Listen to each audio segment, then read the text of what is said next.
Hello, listeners. Welcome to Fluent Podcast. Today, we're diving into one of everyone's favorite topics, food. In this episode, we're not just going to talk about eating, we're diving into food culture, restaurant vocabulary, ordering tips, and even some unique food experiences from around the world. So, whether you're looking to order food more confidently in English, understand the subtle differences between food-related phrases, or just want to learn some fun, new expressions, you're in the right place. Yes, and by the end of this podcast, you'll have the confidence to order food like a pro, chat with friends about your favorite dishes, and maybe even impress someone with your food knowledge. So, grab a snack, settle in, and let's get started. All right, let's start with some essential vocabulary. When we talk about food, there are some keywords that really add flavor to any conversation. Let's start with a few common terms. Exactly. So, let's go over a few essentials. For example, when you're in a restaurant, you might see the words appetizer, entree, and dessert. Appetizer is a small dish served before the main course, also known as the starter. Then, you have the entree, which is the main dish, and finally dessert, the sweet treat at the end.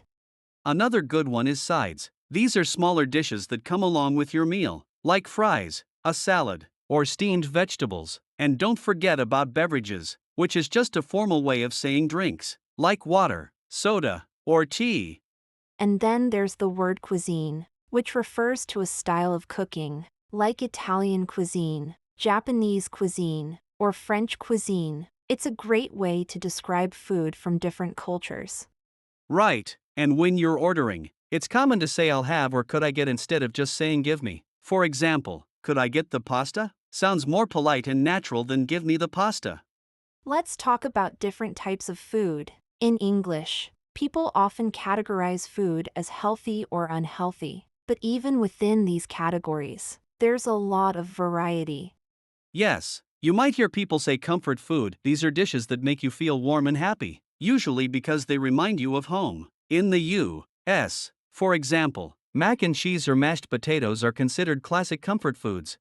Right. And then we have gourmet food, which is fancy or high quality, often found in upscale restaurants. You might describe something as gourmet if it's prepared with special ingredients or unique techniques. And another popular term is street food, which refers to food sold by vendors on the street. It's often affordable, quick, and packed with flavor. Street food is a huge part of food culture in places like Thailand, Mexico, and India. And let's not forget organic food. This is food grown without synthetic pesticides or fertilizers, which people often choose for health or environmental reasons. Great point. And when people talk about what they like, they might use expressions like I'm a foodie, which means they love trying new foods and learning about different cuisines. All right, so you're at a restaurant. Let's talk about some useful phrases. Starting with how to ask for the menu, you could simply say, "Could I see the menu, please?" Or "Could I get the menu?" Then, after choosing what you want to eat, you might call the waiter by saying, "Excuse me," or just give a little wave to get their attention. You could also say, "I'd like to order now."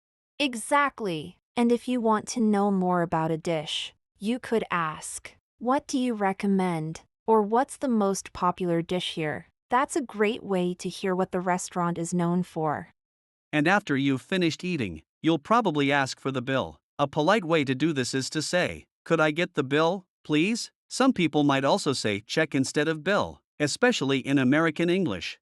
And if you enjoyed your meal, a great compliment would be, "Everything was delicious," or "That was amazing. Thank you." It's always nice to end with a positive note.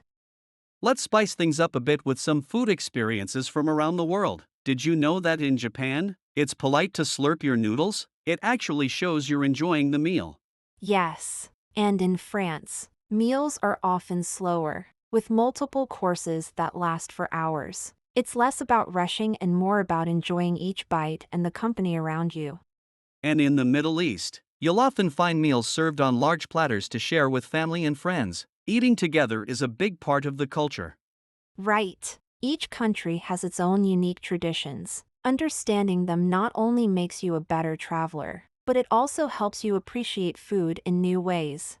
So, we covered a lot today, from vocabulary and ordering phrases to unique dining customs from around the world. I hope you learned some new expressions and feel more confident talking about food in English.